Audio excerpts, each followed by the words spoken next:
The South has its beauty with dripping Spanish moss, massive oaks, thick woods, and vibrant green vegetation.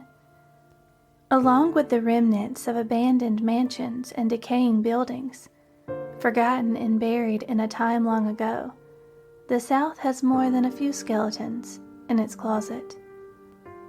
And its secrets keep crawling out of the grave, refusing to stay buried. After a recent trip to Atlanta and its hauntingly beautiful Historic Oakland Cemetery, I picked up a few books that uncover some of the Gate City's dark past. This is the horrifically true story of the Atlanta Ripper.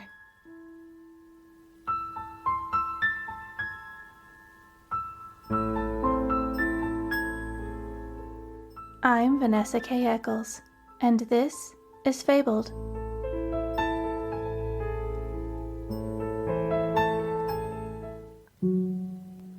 The streets are never safe, never have been in all my years, but lately there's a monster roaming, stealing life from the young and beautiful.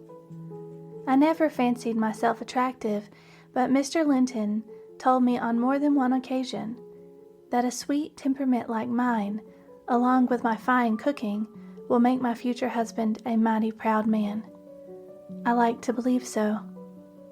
"Walk safe," Miss Linton said, shadows stretching across her pale face as she stood on the front steps of the house, seeing me out. There was worry in her eyes, and in my own as well. We'd all heard about the killings, and since they'd began, the Lintons were having their meals earlier so that I could make it back home before dark set in. But tonight, it couldn't be helped. They'd had company which arrived later than expected, forcing me to stay in the kitchen, keeping things warm until they got there. I could see them in their fine parlor, having drinks now with their guests as I walked down the street. They'd laugh and clink glasses like them folks do, but Miss Linton's eyes would hold worry for me. My, does that woman know how to worry. I almost laughed at her concern, thankful for it, yes, but she'd be finding something to worry about on sunny summer days with nothing but the sweet aroma of jasmine in the air. Just as nervous-spirited as a long-tailed cat in a room full of rocking chairs, that woman is. I shook my head just thinking about it. I clasped my purse in front of me, anticipating a nice cup of joe when I got home, to warm me up from this awful cold. Winters in the South could be surprisingly brutal, but Mama would have something warm for me when I got home. She's so good to me like that. "Hey," I heard a voice say. I turned toward the alleyway to see who it was and if I was who they were trying to get a hold of, but I couldn't see anything. It was so dark. The shadows of the buildings on either side left a void there. I stood for a moment too long, thinking of monsters, because it wasn't seconds later that one appeared, walking toward me, steady as a hammer with broad shoulders and a black hat that shielded his face. "Don't worry. I don't mean you no harm," his voice said, but my gut told me different. Moving quickly down the sidewalk, my short heels clanked on the bricks, but I'd run in the wrong direction, back the way I'd come, back towards the Lintons. "Hey, get back here!" the man yelled, but this time I could make out more of his features. His dark eyes, skin, and coat ran toward me. I moved as quickly as my feet would take me, running up the Linton steps 2 at a time. I pounded on the door, throwing pretense and manners out the window. "Help!" I screamed and closed my eyes, fearing he'd make it to me any second, and I was too cowardly to look. "Heavens, what's the matter?" Miss Linton asked, pulling me inside and slamming the door behind me. She was out of breath. I'd scared her. Her nervous nature too frail to handle it when her fears were actually realized. "He's out there," I said, my voice faltering, finding it difficult to breathe after all that running. "Who's out there?" Mr. Linton appeared in the foyer, pipe hanging from his lips, gray hair amiss on his balding head, like he'd been perfectly comfortable before I'd so rudely interrupted. "I'm sorry for barging in, but," I tried to say, but had to stop to take another deep breath. "He's out there. He tried to get me." Miss Linton pulled her small hand to her face, slender fingers resting on her pink lips. "Oh my, Henry." "Tell me exactly what happened," Mr. Linton said. I told him how he'd come out of the alleyway and ran after me. Without another word, Mr. Linton disappeared into the adjoining room, coming back without his pipe, but with his coat and a gun. "That damned fool is about to meet his maker," Mr. Linton spat. "Perhaps we should ring the authorities," Miss Linton said, but she didn't really try to convince him. We both knew they'd get here too late, and I sensed she doubted they'd work too hard to catch him. They sure as hell hadn't yet. There weren't many people in this town as kind as the Lintons. They were as unbiased as they come, sent straight from the good Lord as far as I was concerned. Miss Linton took my hand in hers and pulled me into her room. She held me like my own mother would, as Mr. Linton stepped out into the cold, dark night. "I'm so glad you're all right. So many young ladies have been taken by that evil man," she said, her voice low and full of sorrow. "That devil will pay."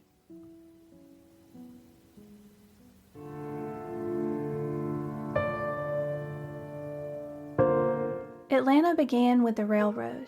Because of its location near the Chattahoochee River, the railroad extended to the area and became known as the end of the line. The railroad dubbed the vicinity Terminus. In 1843, the city took the name Marthasville, named after Governor Wilson Lumpkin's daughter, Martha Lumpkin Compton. By 1845, the area was officially named Atlanta. Unlike other cities in Georgia during this time, Atlanta's economy was not fueled by plantations and farming. Instead, it was propelled by the railroad industry and mercantilism. Hence, Atlanta never had a large slave population like many other southern cities.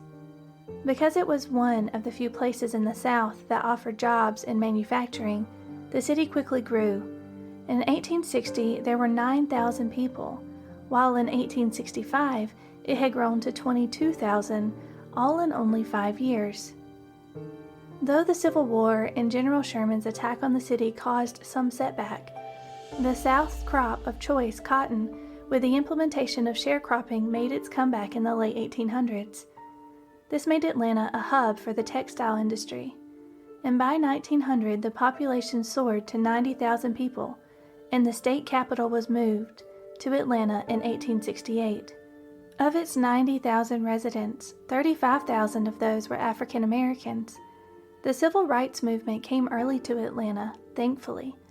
Well-known historical figures like Alonzo Herndon, founder of the Atlanta Life Insurance Company, and Dr. W.E.B. Du Bois, who founded the NAACP, would write themselves in Atlanta's history. And Booker T. Washington's speech, Atlanta Compromise, in 1895, would place the city at the forefront of the civil rights movement. Though there were great strides made for civil rights, there would prove to be much more work to be done in changing the minds of many Atlanta people. Part of this was because as the city grew, so too did the difficulty in obtaining jobs. With both white and African American laborers looking for work, the competition could be intense, not to mention that there was a growing number of African American upper class. All of this bred contempt in the residents who were of backward thinking. In the 1906 election, candidate Hoke Smith, previous publisher of the Atlanta Journal, and Clark Howell, editor of Atlanta Constitution, proved to be a turning point for relations in Atlanta. Their regressive message further fueled the contempt of some residents and led to a race riot in September of that year. Despite the mayor, James D. Woodward, trying to squelch the uprising, white men attacked African American men on the streets, invading African American-owned businesses. And for 4 days, this rioting continued. The state militia had to move in to help control the chaos. According to Jeffrey Wells, author of the Atlanta Ripper, somewhere between 24 and 40 African Americans lost their lives, leaving the city ripped apart. All of this is good to keep in mind as we frame the story with a bit of context. Another piece of the puzzle pivotal to understanding the story of the Atlanta Ripper is its relation to the Jack the Ripper case. In 1888, Jack the Ripper began plaguing the streets of London. Newspapers around the world boomed about the nightmare of the monster loose on the streets. So much was said about Jack the Ripper that he became a household name by the early 1900s. So when women started showing up dead in Atlanta, the term Ripper fit the dreadful fiend who scoured the streets, thirsting for blood. With only about 21 years between the Jack the Ripper killings and the murders in Atlanta, some people wondered if the same man committed them. Not to mention that there were similarities. Victims' throats were often slashed in both cases, for example. But Emma Lou Sharp, a woman who was almost a victim to the Atlanta Ripper, debunked the idea, though. She claimed that the South's Ripper was a tall, thin African-American man, while evidence for Jack the Ripper supports that he was a white man. Side note, the idea of Jack the Ripper having come to America turned out not to be such a strange and far-fetched idea, because in 1993 it emerged that Dr. Francis Tumblety, a key suspect in the London Ripper killings, did in fact come to America. The term Ripper was widely used after the sensational journalism about London's Ripper had poured through the nation. Many killers of women during that time were labeled Ripper, which speaks volumes to the fear of citizens. If such a monster existed in London, who's to say they didn't exist everywhere? Though the dates are sometimes disputed, the Atlanta Ripper began his work sometime between 1909 and 1911. The first arguable slaying was that of Della Reed on April 5, 1909. She was found in a pile of trash. Another body was found on September 7th that year, and by 1910, African American women were being murdered every month. In March, it was Estella Baldwin. In April, it was Georgia Brown, then Maddie Smith, then Lavinia Austin, then Sarah Dukes, then Eliza Griggs, and Maggie Brooks. By 1911, things had gotten even worse, as unimaginable as that is. You see, no one had yet been caught for these horrific murders, and people were not only afraid, but outraged that seemingly nothing was being done to find the murderer or murderers. In January, the body of Rosa Trice was found near her home. An article in the Atlanta Constitution described the condition of the body, explaining that her body had been dragged, her head had been bashed in, she had been stabbed, and her throat was slit. Initially, police suspected her husband, John, but after an investigation, no evidence supported that theory, and he was released. Another woman was found in February, who died of a head wound and a slash to the throat. Understandably, people were afraid. Young women were being murdered at an alarming rate, and still, no one knew who was killing them. In May, Rosa Rivers was shot and killed. She was walking with her sister and a friend when a man approached them, pulled out a gun, and fired. Later that month, Belle Walker's body was found near her home. In June, it was Addie Watts. By this time in 1911, the papers started dubbing the murderer the Atlanta Ripper. Then there was Lizzie Watkins. Finally, the media was beginning to take notice and gave the city's nemesis coverage on the front page of the Atlanta Journal. By the time the Ripper had struck again in June, killing Lena Sharp, the papers were keen to get the scoop. And he'd left behind a witness that gave them a description of the killer. Lena Sharp left on that evening to visit the market, while her daughter, Emma Lou, stayed home. When her mother didn't return home, she went to look for her. While searching, she came face to face with a murderer. She came across a tall, dark man wearing a black hat. Strangely, the man asked her how she was feeling.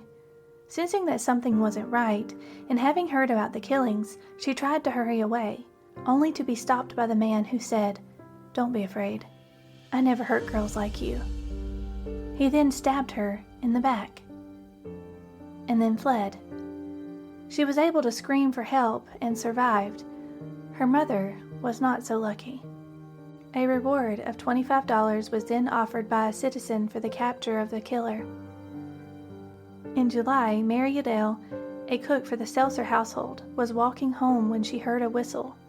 She turned to look if someone was trying to get her attention, and that's when she saw a tall, broad-built man. She ran back to the Seltzer home. Upon hearing what happened, Mr. Seltzer went out with a gun to where she'd seen him. He found the man still there in the alleyway. He told him to put his hands up, but the man ran and got away. Sadie Holley was the next victim. Police soon apprehended a man by the name of Henry Huff. Huff had been seen by witnesses with Sadie Holley the night of the murder. When he was captured, police noted that he was wearing bloody clothes and had scratches on him. He also had a gash wound on his head. Huff claimed that the blood and marks were because of a scuffle at a pool room. A second man was in question too, Todd Henderson. Emma Lou Sharp identified him as the man who had stabbed her and who had likely killed her mother. Only, Emma hadn't exactly identified him. Her words when asked if he was the man were, "to the best of my knowledge." Not exactly a clear accusation, but when she heard him speak, it was reported that she shrieked, likely reliving that night again, and that cemented any questions she may have had about whether or not he was her attacker. And a clerk placed him near the scene of the murder as well. Another witness said that Henderson had accompanied Miss Sadie Holley to the store the night of her death. Though evidence seemed to be mounting against Henderson, he maintained his innocence. He claimed the reason he'd been seen in these places was because he lived in the area. He even suggested that if he were going to kill someone, it would have been his wife. But many of the murders took place near his home, so that only furthered investigators' suspicions. Another witness, a conductor, also placed Henderson there the night of Sadie Holley's murder. But witnesses had also claimed they'd seen Huff with Holley the night of the crime. One other damning piece of the puzzle surfaced against Henderson. He'd claimed that he didn't own a razor, but police discovered that he'd taken a razor to a barber shop the day after Sadie's murder to get it sharpened. Henderson was eventually arrested for the murder of Sadie Holley, but not for Lena Sharp or the others. But neither Huff or Henderson would ever be convicted. More after this brief promo of one of my favorite podcasts.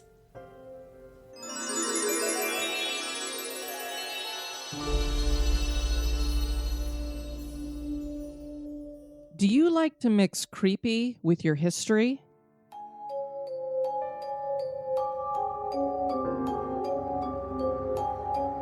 Hi, I'm Diane, host of the History Ghost Bump podcast, a podcast that is basically a ghost tour for the theater of the mind, featuring the history and hauntings of places that are infamous, and many places you probably have never heard of before. Are these places truly haunted? I leave that up to you to decide. Join me if you dare. Check out historyghostbump.com.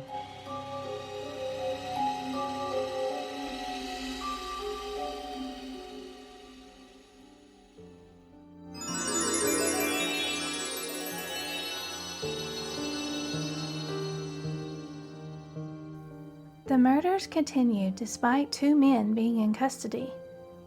The police even continued to arrest suspects, and things got even worse. The victims began being mutilated. In the fall, Minnie Wise was found with her finger severed from its middle joint. Then, the worst of all, an unidentified woman was found with her head almost completely detached from her body. Her heart had been removed, and she'd been disemboweled. Eventually, a man by the name of Charles Owens was convicted for one of the Ripper murders and sentenced to life in prison, though the papers did not mention which murder he was convicted of. But still, the killing continued. By August of 1912, police arrested Henry Brown for the murder of Ava Lawrence. His wife claimed that he'd frequently come home on the weekends with his clothes covered in blood. He'd even reportedly told police details about some of the murders. But a man came forward and testified that the police had beaten a confession out of Brown, to which he was then acquitted. In March of 1914, the killer or killers began playing with the authorities. Notes pinned to fireboxes began appearing around the city. The author threatened to, quote, cut the throats of all Negro women who were out late at night. These notes were signed Jack the Ripper.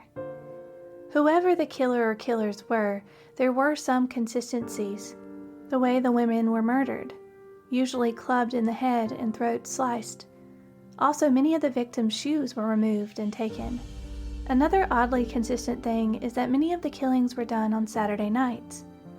With at least 20 murders attributed to the Atlanta Ripper, the Ripper left a brutal scar in Atlanta's history.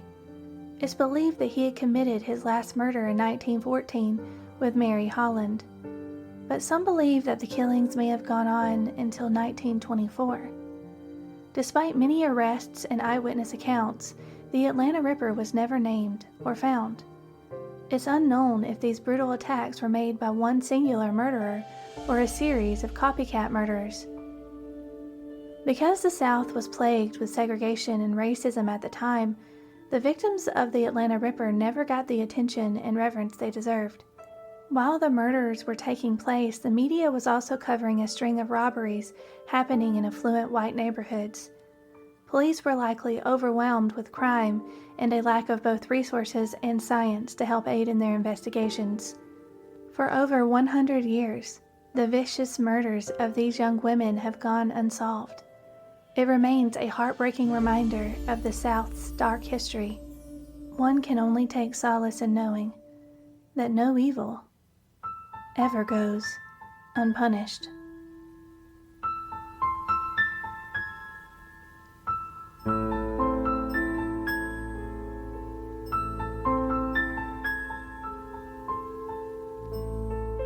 Last week I announced a new addition to the Fabled collection.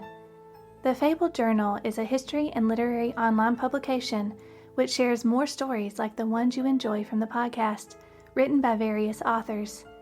Our first story is from Janae Mitchell. She tells a hauntingly true story that reminds us that monsters do exist. Here's a brief excerpt.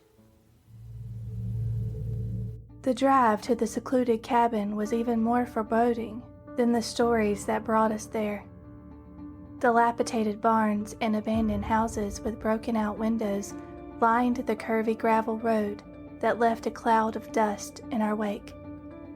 It was like driving through a backwoods ghost town. I didn't want to go on this investigation, since cabins in the woods are usually the go-to locations for horror movies. However, when my son Zach heard where my team was going deep in the Appalachian woods, he begged me to go. So there I was, driving in the middle of nowhere to investigate ghost stories and Bigfoot sightings. Of course, we couldn't drive all the way to the cabin, since it truly was in the middle of the woods.